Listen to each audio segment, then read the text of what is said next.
కార్యాలయం కౌశిక్ రెడ్డి కారుపై దాడిని ఖండించిన కేటీఆర్, హరీష్.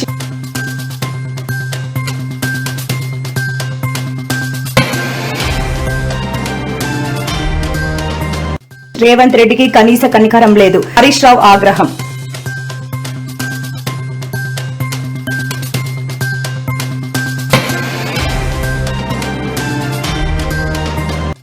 ఇతర వాహనాలకు ఇబ్బంది లేకుండా సాధారణ ట్రాఫిక్ లో రేవంత్ కాన్వాయ్ ప్రయాణం.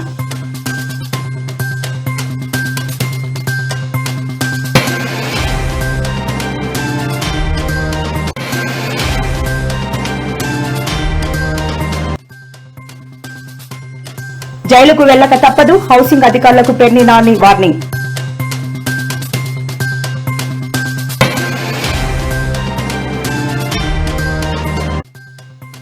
పరిపాలనలో మరింత సమర్థతే లక్ష్యం, ఏపీ కలెక్టరేట్ల సదస్సులో సీఎం చంద్రబాబు వ్యాఖ్యలు.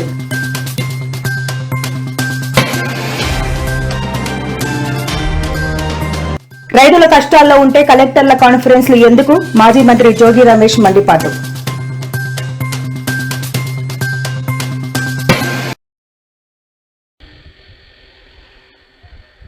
కరీంనగర్ లో ఎమ్మెల్యే గంగుల కమలాకర్ క్యాంపు కార్యాలయంపై జరిగిన దాడి ఉదంతం తెలంగాణ రాజకీయాల్లో తీవ్ర కలకలం రేపుతోంది.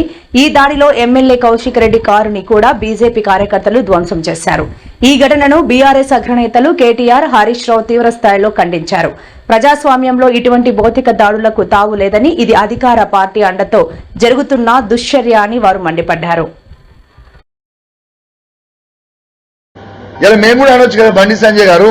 ఇలా తంబాకు తినుకుంటూ దాంట్లో డ్రగ్స్ మిక్స్ చేసుకుని తంబాకు తింటేనే మీకు ఎంటికలని చూసిపోయిన సైడ్ ఎఫెక్ట్ కి గుండె అందుకే అయినరని నేను కూడా అనుకుంటున్నాను. మరి మీకు కూడా డ్రగ్స్ టెస్ట్ ఇవ్వాలి. ఇలా అలుగునూరు చౌరస్తాలో ఈ ఫార్చునర్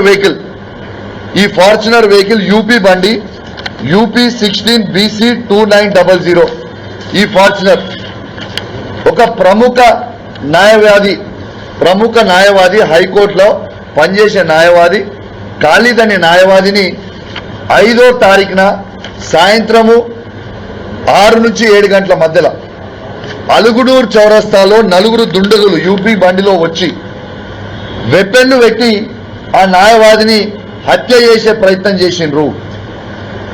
అలుగునూరు చౌరస్తాలో ఏమి నడుస్తుంది, ఏంది అసలు? ఇది 5th రోజు. ఇదిగోండి ఈ బండి నంబర్ కూడా ఇచ్చినాము. ఈ బండి నంబర్లో మీకు చెప్పిన ఈ బండి నంబర్ యూపీది అనేది ఇది పోలీస్ యాప్లోనే. ఆ రోజు ఈ హైకోర్టు న్యాయవాది ఖాళీద్ అనే హైకోర్టు న్యాయవాది ఈయన పోయి పిటిషన్ ఇస్తే ఈ బండి నంబర్ డీటెయిల్స్ తీసుకొని తీస్తే యూపీకి సంబంధించిన బండి ఎట్టుపోతుంది లా అండ్ ఆర్డర్ అని మేము అడుగుతా ఉన్నాము. ఇదిగోండి ఇదే రిసీవ్డ్ కాపీ, ఇదే ఆ రోజు పోలీస్ స్టేషన్లో ఇచ్చిన రిసీవ్డ్ కాపీ. అసలు లా అండ్ ఆర్డర్ కరీంనగర్ జిల్లాలో ఉందా లేదా అని నేను అడుగుతా ఉన్నాను.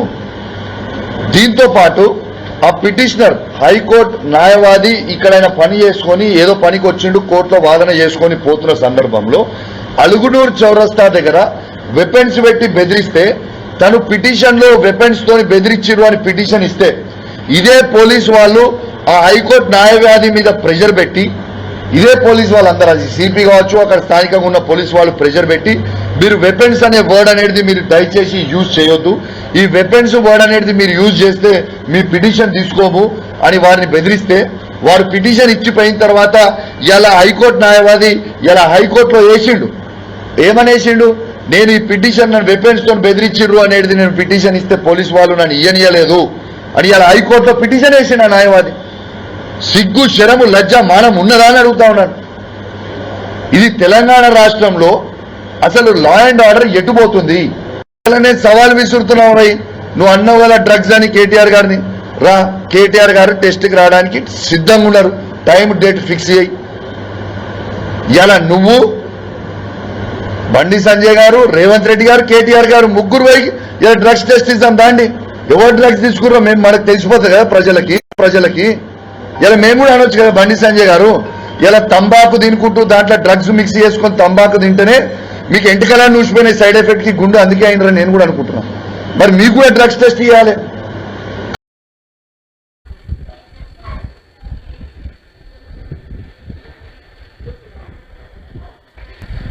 వడ్ల కుప్పల వద్ద రైతుల గుండెలో ఆగిపోతున్న ముఖ్యమంత్రి రేవంత్ రెడ్డికి కనీసం కనికరం లేదని BRS senior MLA Harish Rao మండిపడ్డారు. కేసీఆర్ హయాంలో ఇలాంటి పరిస్థితిని తెలంగాణలో ఎప్పుడూ చూడలేదని తెలిపారు. యాదాద్రి భువనగిరి జిల్లా చోటప్పల్ వ్యవసాయ మార్కెట్లో ధాన్యం కొనుగోలు కేంద్రాన్ని హరీష్ రావు సందర్శించారు. ఈ సందర్భంగా మాట్లాడుతూ నెల రోజులుగా వడ్లను కొనుగోలు చేయటం లేదని విమర్శించారు.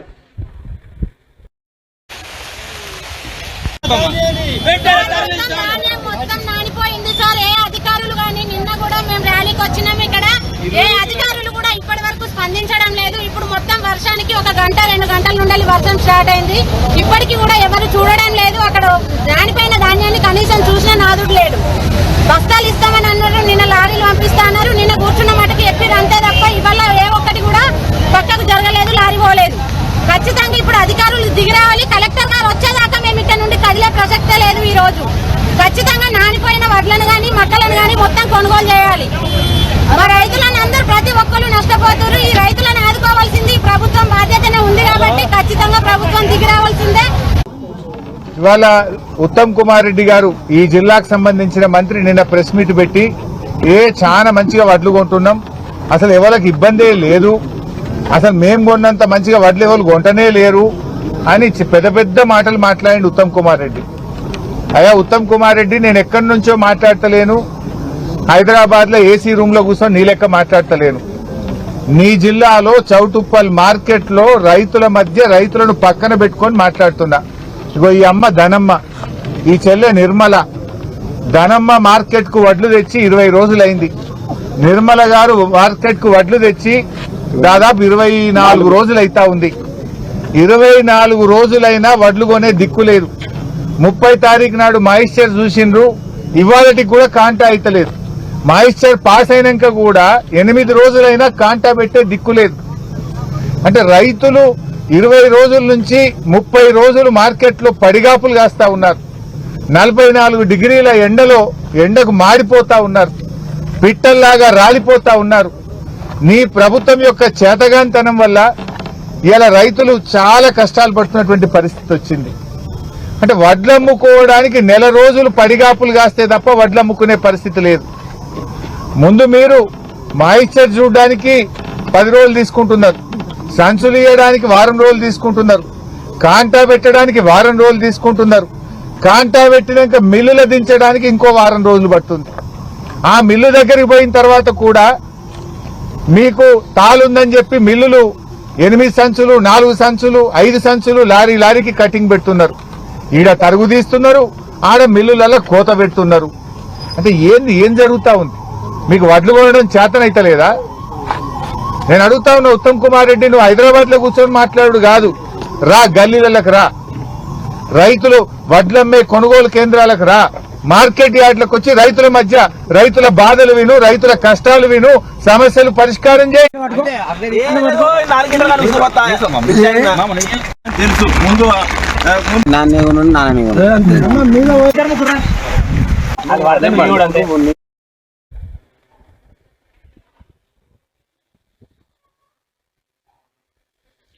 తెలంగాణ ముఖ్యమంత్రి రేవంత్ రెడ్డి కాన్వాయ్ శంషాబాద్ విమానాశ్రయం నుంచి జూబ్లీ హిల్స్ లోని ఆయన నివాసం వరకు సాధారణ ట్రాఫిక్ లోనే ప్రయాణించింది. ఆయన కాన్వాయ్ కోసం ఎక్కడా ట్రాఫిక్ ను నిలిపివేయలేదు.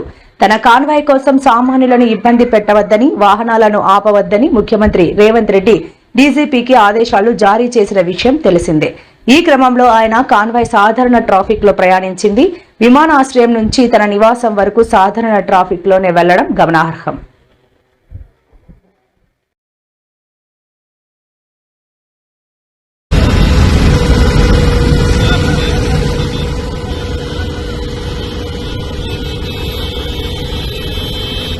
ఏమవుతున్నాను గడ్డసి పాత్రలో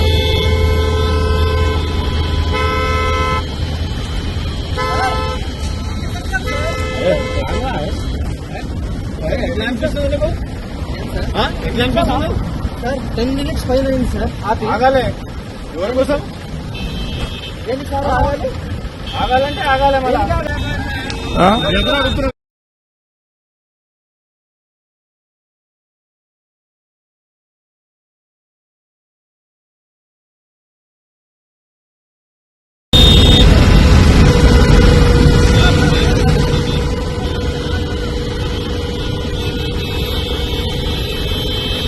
ఏమొస్తున్నాను గడ్డ పాత్రలో.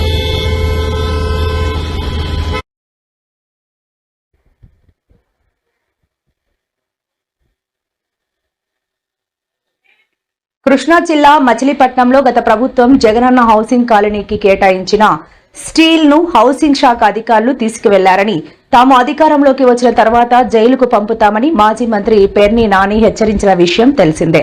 అయితే తాజాగా కూడా హౌసింగ్ అధికారులను పెర్ని నాని హెచ్చరించారు. తాను అధికారులను బెదిరించారని అధికార పార్టీ నేతలు అంటున్న నేపథ్యంలో ఆయన స్పందించారు. తానెవరిని బెదిరించలేదని చెప్పారు. కానీ తప్పు చేసిన అధికారులు జైలుకు వెళ్లక తప్పదని మళ్లీ వార్నింగ్ ఇచ్చారు. నీ సొంతాన్ని కూడా వదలలేదు, నీ రక్తాన్ని కూడా వదలకుండా మోసం చేసి తీసుకున్నావు. దాంట్లో కాంప్లెక్స్ కడుతున్నావు. దానికి ప్లాన్ ఉందా అని అడుగుతున్నాను. చేపల మార్కెట్ ఆనుకున్నటువంటి కొల్లూరు రవీంద్ర కడుతున్నటువంటి ఆకాశాన్ని మబ్బులు తాకెళ్తా ఉంటాయి. అది పూర్తయితే అంత బిల్డింగ్ కడుతుంటే 2000 చిల్లర గజాల్లో అంత బిల్డింగ్ కడుతుంటే దానికి ప్లాన్ ఉందా అని అడుగుతున్నాను. నేను కమిషనర్ అడిగా ఇవన్నీ. బాపిరాజు గారు సిగ్గు లేదా నీకు? అసలు సిగ్గు శరం లేదా నీకు? బాపిరాజు ఎవడ మోచేతి తిరిగిన నీళ్లు తాగుతున్నావా? నువ్వు గవర్నమెంట్ దగ్గర జనం సొమ్ము జీతం తీసుకు బతుకుతున్నావు. అవి కొడతాకి నీకు లేదా? మీకు తెలుసు కదా సార్, మా మంత్రి గారు ఇగో హర్ట్ సార్, నేనేం చేయలేను సార్ అని. నేనేమీ అబద్ధం అట్లా టైమింగ్ చూపిస్తాను. నా దగ్గర కాల్ రికార్డింగ్ చేసి అలవాట్లేదు. ఉంటే రికార్డింగ్ కూడా వినిపించేవాడిని. నేను కొల్లూరేంద్రని అడుగుతున్నా, దేవుడు మనకి సిగ్గు తీసేశాడా? పూర్తిగా సిగ్గు తీసేశాడా మనకంటున్నా? బ్యాండీ షాపుల్లో, రాష్ట్ర వ్యాప్తంగా ఉన్నటువంటి బ్యాండీ షాపుల్లో చీపు లిక్కర్ 99 రూపాయలు సీసా.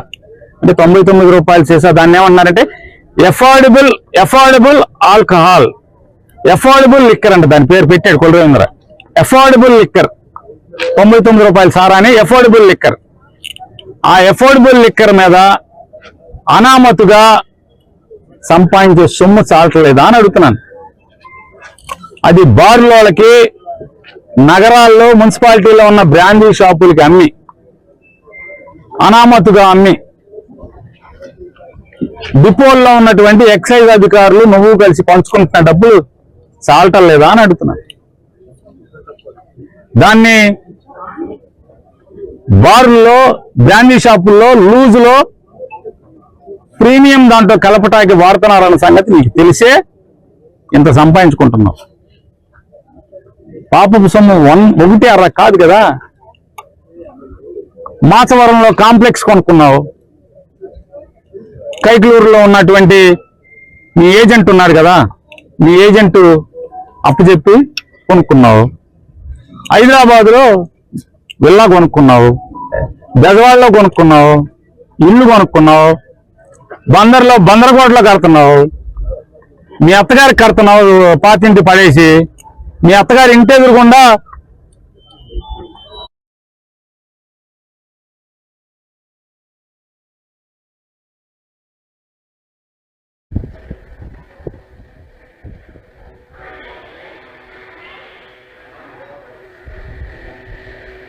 ముఖ్యమంత్రి చంద్రబాబు నాయుడు అధ్యక్షతన అమరావతి సచివాలయంలో 2 రోజుల పాటు జరిగే కలెక్టర్ల సదస్సు అత్యంత ప్రాధాన్యత సంతరించుకుంది. ఈ సందర్భంగా బిజినెస్ రీఫార్మర్ అవార్డును దక్కించుకున్న ముఖ్యమంత్రికి మంత్రులు, కలెక్టర్లు మరియు ఉన్నత అధికారులు ఘనంగా అభినందనలు తెలిపారు. రాష్ట్రాన్ని పునర్నిర్మిస్తామని తాము ప్రజలకు ఇచ్చిన హామీని నెరవేర్చే క్రమంలో పరిపాలనలో ప్రభుత్వ సమర్థతను పెంచడం, అభివృద్ధి సంక్షేమ కార్యక్రమాలను వేగంగా చేయడమే లక్ష్యంగా ఈ సదస్సును నిర్వహిస్తున్నారు.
రాష్ట్రంలో రైతులు తీవ్ర ఇబ్బందులు ఎదుర్కొంటుంటే కలెక్టర్ల కాన్ఫరెన్స్ల పేరుతో సీఎం చంద్రబాబు కాలక్షేపం చేస్తున్నారని వైఎస్సార్సీపీ నేత మాజీ మంత్రి జోగి రమేష్ మండిపడ్డారు. 2 ఏళ్ల కూటమి ప్రభుత్వంలో చంద్రబాబు వరుసగా కలెక్టర్ల సమావేశాలు నిర్వహిస్తూ ఊకదంపుడు ఉపన్యాసాలు ఇస్తున్నారని, ప్రజలకు ఉపయోగపడే నిర్ణయాలు మాత్రం తీసుకోవడం లేదని ఆక్షేపించారు. రైతులు ధాన్యం కొనుగోలు చేయాలని వేడుకుంటున్నా ప్రభుత్వం మాత్రం స్పందించకపోవడం దారుణమని ఆగ్రహం వ్యక్తం చేశారు.